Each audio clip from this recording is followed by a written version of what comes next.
మన కర్నూలు 1 టౌన్లో ఉన్న కవాడి గేరులో కీర్తి హై స్కూల్లో వాళ్ళ ఒక స్టూడెంట్ పాపం గోడ కూలిపోయి చనిపోయి, అదేవిధంగా ఒక 5గురు పిల్లలకు తీవ్ర గాయాలైనాయని నాకు ఇప్పుడే ఇన్ఫర్మేషన్ వచ్చింది.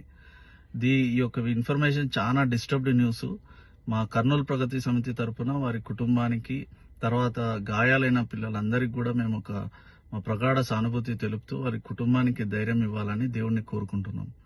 ఇదే కాకుండా ముఖ్యంగా డిఓ ఆఫీస్ కానీ, కలెక్టర్ ఆఫీస్, దాని కన్సర్న్ డిపార్ట్మెంట్స్ ముఖ్యంగా 1 టౌన్లో ఎప్పటి నుంచో పాత గోడలు, పాత చిన్న చిన్న ఏరియాలో ఉండేటివి ఉన్నాయి. అవన్నీ కూడా ఒకసారి వాళ్ళు ఇన్స్పెక్షన్ చేసి, ఒక బిల్డింగ్ ఒక ఫిట్నెస్ కూడా చూసి, వాళ్ళు దాని తగ్గట్టుగా ఏమైనా రిపేర్లు ఉంటే చూసుకోవాలని ఈ యొక్క వీడియో ద్వారా కోరుకుంటూ, ఇటువంటి ప్రమాదాలు మళ్ళీ జరగకుండా ఈ ఎడ్యుకేషనల్ ఇన్స్టిట్యూషన్స్ తీసుకునే విధంగా వాళ్లకు కన్సర్న్ డిపార్ట్మెంట్స్, ఎడ్యుకేషనల్ డిపార్ట్మెంట్స్ వాళ్ళు గైడ్ లైన్స్ ఇవ్వాలని కోరుకుంటూ, మరోసారి ఆ పాపం జరిగిన పిల్లోడికి జరిగిన అన్యాయం మేము తలుచుకుంటేనే చాలా డిస్టర్బ్డ్గా ఉంది. ఇంకోసారి ఇట్లాంటివి జరగకుండా చూసుకోవాలని కోరుకుంటున్నాం. జై కర్నూలు, జై కేపీఎస్.